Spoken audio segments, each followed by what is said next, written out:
తీసుకెళ్లారు. తీసుకెళ్తే వీళ్ళు ఎవరు కనబడలేదు. అదేమంటే మమ్మల్ని దారిలో ఆపారని చెప్పారు. దారిలో ఆపేది ఏంది, నువ్వు అక్కడ ఉండాల్సిన వాడు ఆడిపోయావు, దీక్ష అంటే అక్కడ కూర్చున్నాను అన్నావు కదా.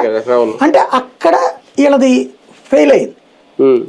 దాన్ని మళ్ళీ కవర్ చేసుకోవడానికి వీళ్ళు ఫెయిల్ అయితే విపక్షం ఫెయిల్ అవుతుంది.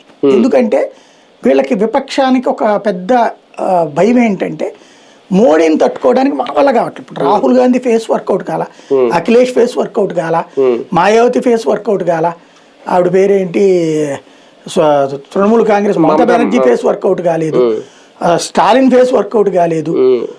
ఏ ఫేసులు చూసినా మోడీ ముందు వెలవెలపోతున్నాయి. వాళ్ళ చోట్ల గొప్పోళ్ళు వీళ్ళు, కానీ మోడీ ముందు వీక్ అయిపోతున్నారు.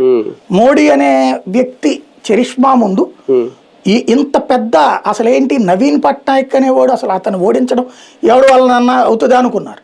అక్కడ గెలిచింది. మమతా బెనర్జీని ఓడించడం కాంగ్రెస్ వల్లే కాదు, అక్కడ అయ్యింది.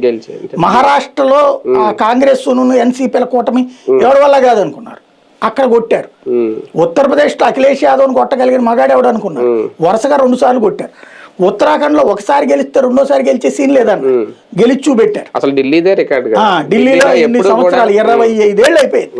అలాంటిది అక్కడ గెలిచారు. ఇవన్నీ చూసిన తర్వాత వీళ్ళకి ఒకటి అర్థమైపోయింది ఏంటంటే ఈవీఎంలని వాగచ్చు, మాట్లాడుకోవచ్చు, నీ ఫెయిల్యూర్కి 100 కారణాలు చెప్పుకోవచ్చు. గెలిచిన చోటేమో మా చరిష్మా, ఓడించోటేమో ఈవీఎంలు. కర్ణాటకలో ఎందుకు గెలిచింది, తెలంగాణలో ఎందుకు గెలిచింది, లోకల్ గా ఉన్న లీడర్షిప్ బలం, కాంగ్రెస్ పార్టీకి లోకల్ లీడర్షిప్ బలహీనత ఉన్న చోట్ల ఓడిపోతా వస్తుంది. దీంతో ఇక మన ఫేసులతో